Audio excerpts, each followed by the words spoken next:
Peggy 12. Hello, I'm Stone Librande, the lead designer on SimCity. I'm excited about this game, and I want to give you an early inside look and talk about what makes this SimCity special.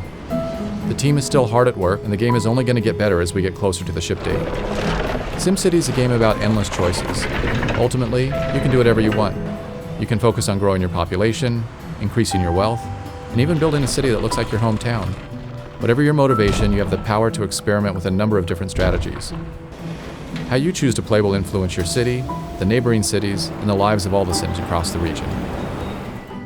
When you start a new game, you can pick any location in the region. One of the new ways to play SimCity is to specialize with a big business and give your city a unique role. If I wanted to build an industrial city, I might pick this area near the water so that I could have access to large cargo ships. But I'm a gambler and I want to build a casino city. So I'm going to start in this area because these train tracks will bring in more tourists. Before I can build casinos, I need to establish basic city infrastructure. The first step is to connect to the outside world. This is how construction trucks, moving vans, and tourists will enter my city. There are many different road sizes to choose from. I'm going to make the connection with a wide avenue because I expect a lot of traffic on this road. Off to the side, I'll draw a smaller 4-lane street for city infrastructure buildings. Over here, I'll draw another road for residential housing. In the zone palette, there are 3 different zone types: residential, commercial, and industrial. I'll start by zoning a residential area where I want my houses to appear. I just paint along the roads like this. The surveyors will prepare the lots and get everything ready for the construction trucks. The workmen arrive and start building houses. To speed things up, I'll be skipping ahead in time throughout the video. Here come my new Sims. Getting them into my town is easy. The trick is getting them to stay. All Sims need 2 things: money and happiness. I'll start with the money first. Sims need jobs in order to make money. A simple way to create jobs is to build some factories. Factories also generate tax revenue, which will help me pay my city's bills. I zone for industrial just like I did for residential. I'm only going to zone a small area here because I don't want too many factories. They're pretty dirty and they won't help me attract tourists. Every Sim in this game has a personal agenda. We can see what this Sim's up to by clicking on him and following him around. Looks like this guy's anxious to get to his new job. Oh good, looks like he found one. I also need to keep my Sims happy. Once they get their paychecks, they'll try to spend their hard-earned money to buy happiness. Unfortunately, my city doesn't have any stores yet. I'm going to fix that by placing some commercial zones along this main strip to make it easier for the Sims to shop on their way to and from work. I want to zone for a lot of commercial buildings. Not only can my Sims shop here, but the commercial buildings are also going to attract tourists, which will benefit the casinos I'm going to build later. You can see by this flashing red icon that the Sims are asking for electricity. If I don't give them power, the city can't function properly. I'm going to take care of that by placing a wind power plant right over here. Wind power is great for a small town. It's cheap, it's clean, but unfortunately, it doesn't generate a large amount of electricity. As my town grows, I might need to build a bigger power plant or make a deal with a neighboring city to get some power. As the sun goes down and the first day comes to an end, you can see the building lights coming on now. By turning on the electricity data layer, you can actually see the power flowing along the roads.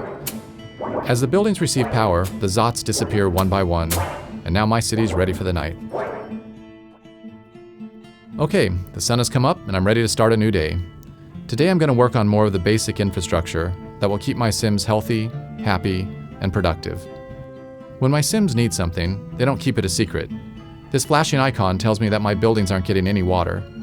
Let me take care of that now by placing a water tower. Before I do that, I need to see how much water is available. This data layer gives me an X-ray view of the water table. The darker the blue, the more water is available to pump. There's a large amount of water over here, so this is a perfect spot for me to place the water tower. All buildings must be placed along roads. I don't expect too much traffic out here, so I'm going to draw a cheap 2-lane road to the aquifer. The water flows along the roads just like power does.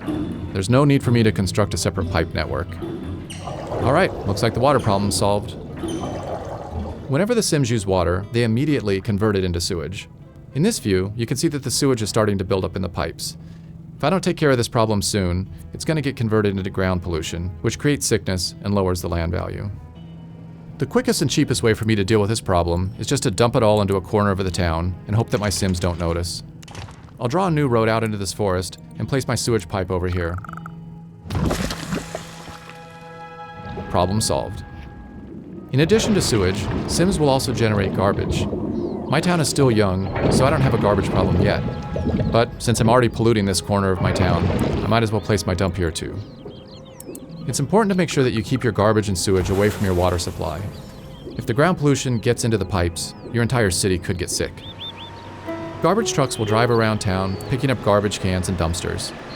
When a truck gets full, it'll return to the dump and unload. Eventually, the dump is going to fill up, and then I'll either have to expand it or start burning the garbage. But that's a problem for another day. I also need to keep my city safe, and my casinos are going to attract a lot of criminals. I could wait until the crime becomes a problem, but it's usually smarter to be prepared ahead of time. Notice that the data layer is showing a green overlay on the streets that are more likely to be patrolled. Crime problems tend to occur in commercial areas, so I'll put my police station over here. There, I have all my basic services in place, and I'm generating a fair amount of money in taxes too. That was a productive day. Now that I have a solid foundation, it's time for me to start specializing in gambling. To save some time, I've jumped forward a few days. My city's a little bigger, and my population has grown. As I mentioned earlier, one of the new things you can do in SimCity is to create a big business. I'm ready to start building up my casino empire now. Casinos can generate large profits, but only if you can get enough tourists through the door. I can't immediately start building a fancy Las Vegas strip. Like everything else in SimCity, I'm going to have to earn it by starting small and then working my way up to greatness. Each casino caters to a different wealth class of tourist. These casinos cater to lower class, these to middle class, and these to upper class. I only have enough money to place this small gambling hall, but if I can make it profitable, then I'll be able to unlock bigger and more expensive casinos and attract wealthier tourists. Right now, I just need to focus on getting as many tourists into this casino as possible. The regional road will bring in some tourists, but not enough for me to guarantee a big profit. To increase the flow of tourists, I need to provide an alternative mode of transportation into this city. There are several options available to me. Since we already have rail running through the city, this is an easy decision for me to make. I'm going to go with trains. I'll place my train station here to provide tourists easy access to my gambling hall.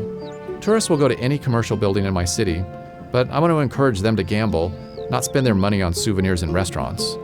Now, I need to connect my station up to the main rail line. This is similar to how I draw a road.